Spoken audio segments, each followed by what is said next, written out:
What's up, YouTube? Karat Juice Podcast here for another video. You guys saw that title. You saw the thumbnail. You know exactly why we are here. Before we get right into it, YouTube stuff, go ahead and like the video if you enjoy this content and subscribe to the channel to get more content like this. Hit that notification bell so you get notified anytime I drop some content. So today we are talking about a very sad situation.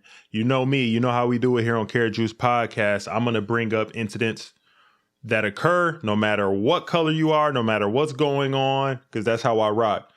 Today we are talking about the case here that occurred revolving Darrell Edward Brooks, 39, who, if you haven't heard already, was in Waukesha, Wisconsin, and he killed 5 people and injured 40 people by driving an SUV into a Christmas parade, guys. Bruh.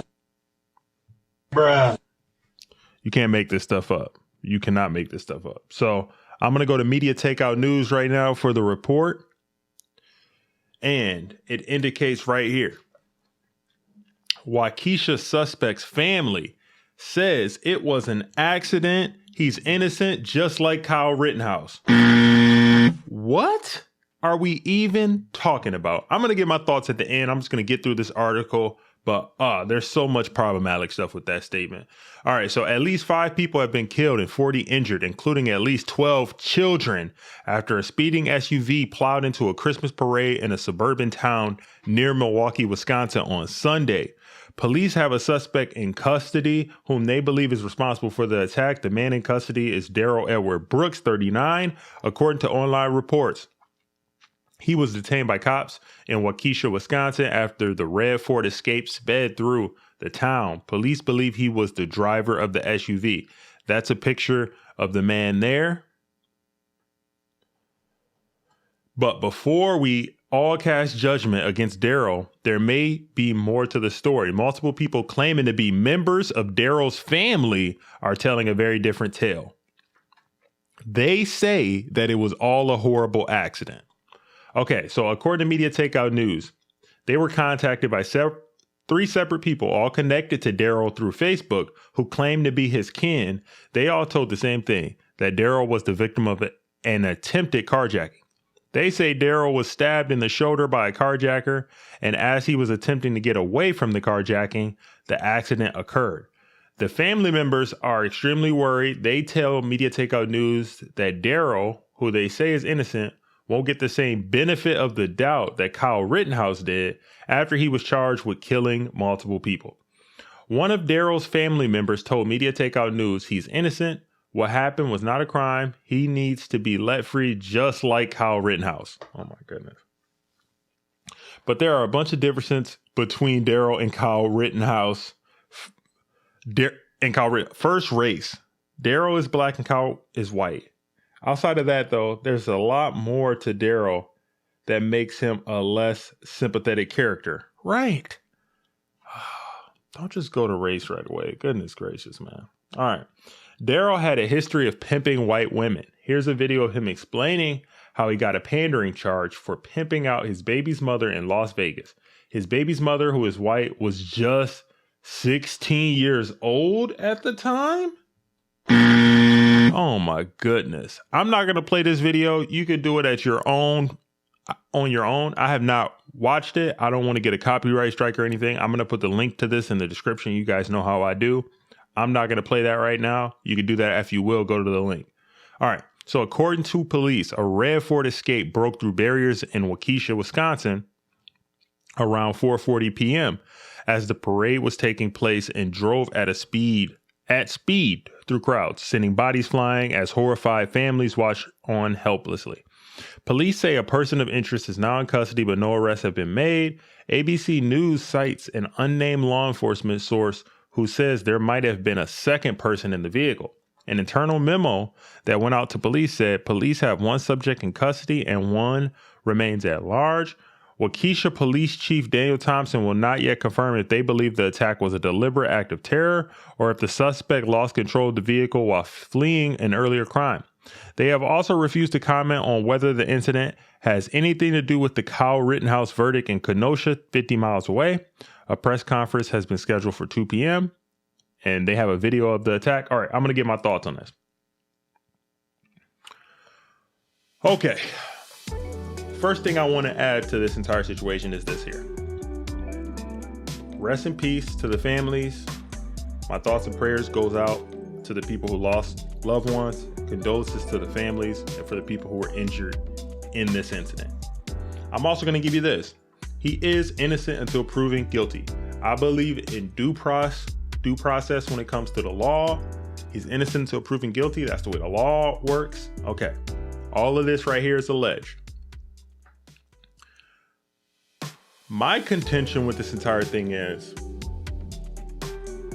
why are people making a connection between Kyle Rittenhouse and Darrell Edwards, this case here?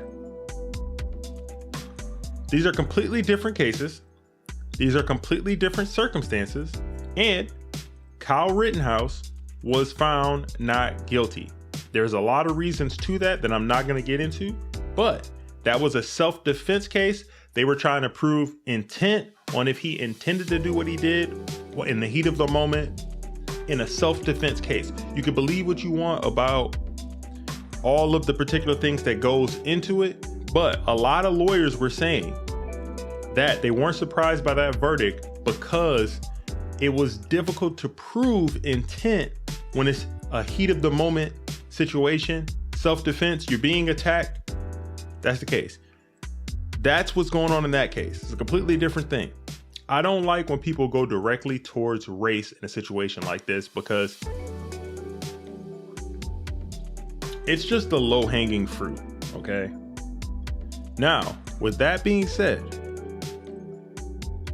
what the family here was saying about there being somebody else in the car, him trying to get away, what have you, that could be true. But the person that is just off the rip gonna go straight to he's innocent, just like Kyle Rittenhouse, why even inject that into it and make it a race thing right off the bat? Can we just get the evidence, please? Investigate what happened? Follow its due course?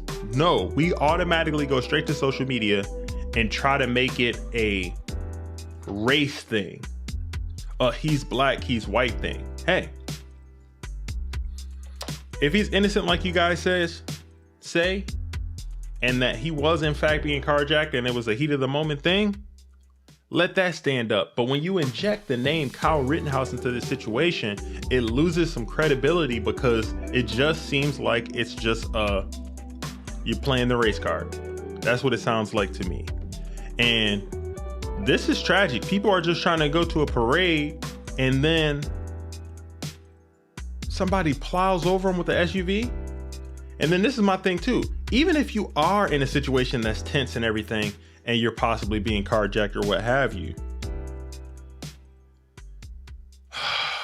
I mean, it's tons of people in the road, barriers in the road. I mean, it's hard to say what you would do in that moment, but goodness, that is a far reach. All right. That was actually the case. Now, the person's prior record and prior behavior does play a factor when somebody is investigating a case to try to look at intent or whatever. And I do trust that the authorities, the people who are investigating this case, are going to dot their I's and dot their T's. But please, let's have some integrity. Let's have some common sense. Let's have some awareness and try to recognize that each case is different. You can't just go straight to, you didn't like the verdict in this case and say, oh, this guy is innocent too, just like him. No, you got to look at the cases one by one. All right. Each case has different factors. It's about nuance. It's about the evidence. It's about the facts. Okay. I'm going to say it one more time. This guy's innocent until proven guilty. But I hate to see when everything gets just drilled down to black, white, right, wrong, injustice, privilege, because nothing really gets accomplished because it's always that going on, that push and pull between that. And I try to stay away from that. I try to look at the facts. I try to see what is actually being said, what's the actual evidence, and then I make my decision on that. Because that's all we really have at the end of the day. And I'm going to say this right off its face, it doesn't look good. Think about if you're somebody that just lost a loved one, and then you're hearing this report here with the person's family member saying he's innocent, just like Kyle Rittenhouse. We got to do better than this, man. We got to do better than this. So this story just happening right now. They said they're going to be doing a report on this incident at 2. So I'm going to be watching that. Maybe I'll give an update on this, but there's a lot there. I hope that the other people who are injured are able to like make a recovery and hopefully not have any life altering injuries for the rest of their life, but that's definitely a possibility. And Wisconsin, man, it's a lot of tension and healing that needs to happen in that community, because it's been too many instances that's happened over the past year and a half, 2 years, that community really definitely needs some healing. So that's my thoughts on this, guys. Go ahead, let me know what you guys think about this situation, and like the video. If you haven't done so already, subscribe to the channel to get more content like this. Hit the notification bell, and I'll see you guys in the next video. Take care of yourselves, be safe, and I'll see you next time. Peace.